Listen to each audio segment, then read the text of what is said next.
নিকৃষ্ট বা গিফেন দ্রব্যের সাথে সাথে আমাদেরকে জানতে হবে ব্যবলেন দ্রব্য বা সাধারণ দ্রব্য বলতে কি বোঝাও।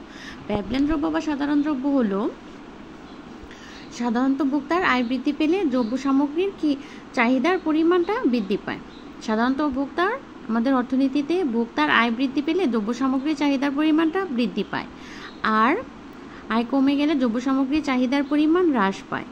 আর যে সমস্ত দ্রব্যের আয়ের পরিবর্তনের সাথে চাহিদার সমমুখী সম্পর্ক হয়ে থাকে, যেসব দ্রব্যের ক্ষেত্রে আয়ের পরিবর্তনের সাথে চাহিদার সমমুখী পরিবর্তন হয় সেসব দ্রব্যকে সাধারণ দ্রব্য বা ব্যবলেন দ্রব্য বলা হয়ে থাকে। গিভেন দ্রব্যের ক্ষেত্রে আমরা কি পড়েছিলাম যে ভোক্তার আয় বৃদ্ধি পেলে দ্রব্যের চাহিদাটা হ্রাস পায়, আবার আয় হ্রাস পেলে চাহিদাটা বৃদ্ধি পায়। গিভেন দ্রব্যের ক্ষেত্রে ভোক্তার আয় স্থিতিস্থাপকতা হচ্ছে ঋণাত্মক, আর ব্যবলেন দ্রব্যের ক্ষেত্রে চাহিদার আয় স্থিতিস্থাপকতাটা হচ্ছে ধনাত্মক। মানে ভোক্তার আয় বৃদ্ধির সাথে সাথে একই সমমুখী সম্পর্কে বা সমমুখী পরিবর্তন হয় দ্রব্য সামগ্রীর সাধারণ দ্রব্যের ক্ষেত্রে। আবার যখন দ্রব্যের দাম হ্রাস পায় তখন দ্রব্যের দামটা হ্রাস পেলে ভোক্তার দ্রব্যের চাহিদাটাও হ্রাস পায়, দ্রব্যের আয় বৃদ্ধি পেলে চাহিদাটা বৃদ্ধি পায়।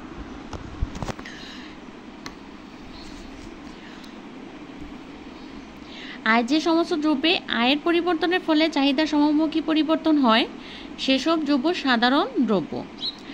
আর আয় বৃদ্ধি ব্যবলেন ও সাধারণ দ্রব্যের ক্ষেত্রে চাহিদার আয় স্থিতিস্থাপকতার মান কি? ধনাত্মক। গিভেন দ্রব্যের ক্ষেত্রে চাহিদার আয় স্থিতিস্থাপকতার মান কি পড়েছে আমরা? ঋণাত্মক।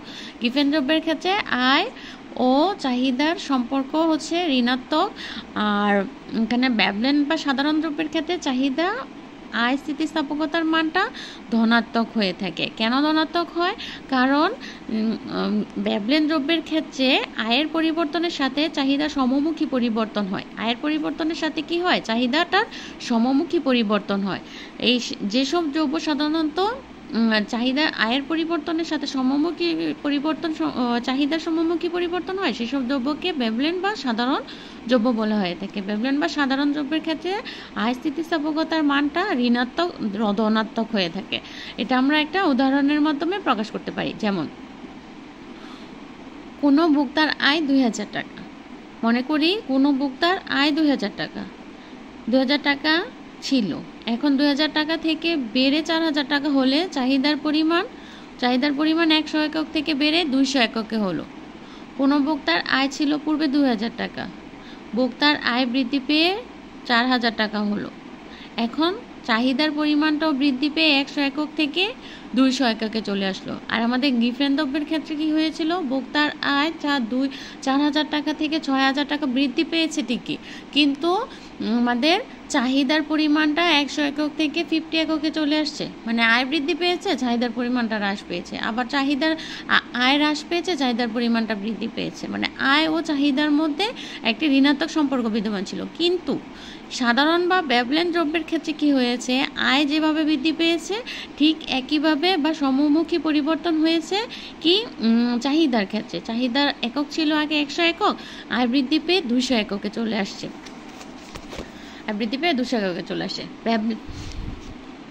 ব্যবলেন দ্রব্যের গাণিতিক ব্যাখ্যা। ব্যবলেন দ্রব্যটাকে আমরা গাণিতিকভাবে বিশ্লেষণ করতে পারি। যেমন ভোক্তার আয় 200 টাকা থেকে বেড়ে 400 টাকা, ভোক্তার আয় 2000 টাকা থেকে বেড়ে 4000 টাকা হলে চাহিদার পরিমাণ 100 একক থেকে বেড়ে 200 একক হলো। চাহিদার পরিমাণটা কি? 100 একক থেকে বেড়ে 200 এককে চলে আসছে। আগে ছিল আমাদের 2000 টাকা, তারপর আমাদের আয় বৃদ্ধি পেয়ে হলো 4000 টাকা। 4000 টাকা যখন বেড়েছে তখন ব্যবলেন দ্রব্য বা সাধারণ দ্রব্য যাই বলি না কেন তার চাহিদার পরিমাণটা 100 একক থেকে বেড়ে 200 এককে চলে আসছে। এখন আমাদের এটা হচ্ছে পরিবর্তনীয় চাহিদার পরিমাণ, আর এটা হচ্ছে পূর্বের চাহিদা। আমাদের পূর্বের চাহিদা ছিল 100 একক, পরিবর্তিত হয়ে Q1 হয়ে গেছে 200 একক, আয় বৃদ্ধি পেয়ে 200 একক হয়েছে। এখন আমরা কি জানি? ডেল কিউ পরিবর্তনীয় চাহিদা সমান পরিবর্তনীয় চাহিদা মাইনাস পূর্বের চাহিদা, তাহলে 200 একক মাইনাস 100 একক সমান 100 একক। আবার ওয়াই হচ্ছে আমাদের আয়। আমাদের পূর্বের আয় ছিল কত? 4,000 টাকা। আমাদের পূর্বের আয় ছিল হচ্ছে 2,000 টাকা। বর্তমানের আয় হচ্ছে ডেল ওয়াই 1 লিখি এটা, হ্যাঁ। বর্তমানে আয় হচ্ছে 4,000 টাকা, পূর্বে ছিল 2,000 টাকা, 2,000 টাকা বৃদ্ধি পেয়ে হয়েছে 4,000 টাকা। তাহলে পরিবর্তনীয় আয় সমান y1 মাইনাস ওয়াই।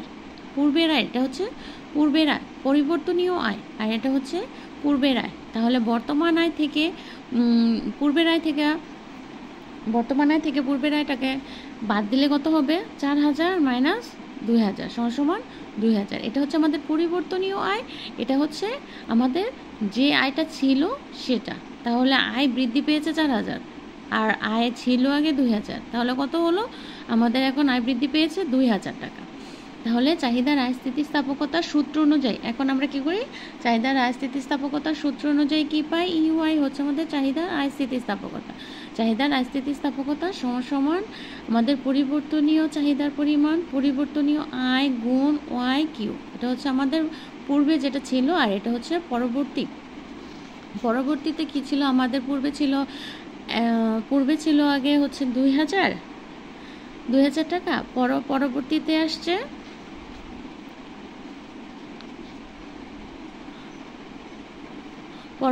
হয়েছে আমাদের কি 2,000 থেকে 4,000 থেকে 2,000 বাদ দিলে হয়েছে 2,000 টাকা। এগুলো ক্যালকুলেশন করলে আমাদের এই ওয়াইটা আসে কি? ধনাত্মক মান চলে আসে 1। ধনাত্মক মানটা কি আসে? 1। ইউআই সমান 1, যা যেগুলো 0 থেকে বড়। গিভেন দ্রব্যের ক্ষেত্রে ছিল -1 হচ্ছে ঋণাত্মক, আর সাধারণ দ্রব্যের ক্ষেত্রে হচ্ছে +1 মানে ধনাত্মক মান। ইলাস্টিসিটি অফ ধনাত্মক মান, অর্থাৎ চাহিদার আয় স্থিতিস্থাপকতাটা কি আসছে? ধনাত্মক আসছে। আমাদের সাধারণ বা প্যাবলেন দ্রব্যের ক্ষেত্রে চাহিদার আয় স্থিতিস্থাপকতার মানটা ধনাত্মক আসছে। আয় বাড়ার সাথে সাথে চাহিদাও বাড়ে, আয় কমার সাথে সাথে চাহিদা কমে। কিন্তু গিফেন দ্রব্যের ক্ষেত্রে আয় বাড়ার সাথে সাথে চাহিদাটা হ্রাস পায়, আবার আয় হ্রাস পাওয়ার সাথে সাথে চাহিদাটা বৃদ্ধি পায়। যেসব দ্রব্যের ক্ষেত্রে চাহিদার আয় স্থিতিস্থাপকতার মান ধনাত্মক, যেসব ক্ষেত্রের ক্ষেত্রে চাহিদার আয় স্থিতিস্থাপকতার মান ধনাত্মক হয় তা হলো সাধারণ বা ব্যবলেন দ্রব্য। কিন্তু যেসব দ্রব্যের ক্ষেত্রে চাহিদার আয় স্থিতিস্থাপকতার মান ঋণাত্মক, সেগুলি হয় কি? গিফেন বা নিকৃষ্ট দ্রব্য। এখন আমরা ভালোভাবে বুঝতে পেরেছি গিফেন দ্রব্য কি আর সাধারণ বা ব্যবলেন দ্রব্যটা কি। এটা আমাদেরকে খুব অর্থনীতিতে, ইকোনমিক্সে যে স্টুডেন্ট আমরা আছি বা আমরা ইকোনমিক্সে পড়তে হলে আমাদেরকে ধারণা নিতেই হবে গিফেন দ্রব্য কাকে বলে আর ব্যবলেন দ্রব্য বা সাধারণ দ্রব্য কাকে বলে, এগুলো সম্পর্কে আমাদেরকে ধারণা নিতে হবে। এই বেসিক ধারণাটুকু ছাড়া আমরা অর্থনীতিতে এগিয়ে যেতে পারবো না। অর্থনীতি সাবজেক্ট নিয়ে আমরা পড়াশোনা করতে হলে আমাদেরকে গিফেন দ্রব্য, ব্যবলেন দ্রব্য, চাহিদা যোগান, চাহিদা স্থিতিস্থাপকতা, আয় স্থিতিস্থাপকতা, দাম স্থিতিস্থাপকতা সম্পর্কে আমাদেরকে ধারণা নিতে হবে। আল্লাহ হাফেজ।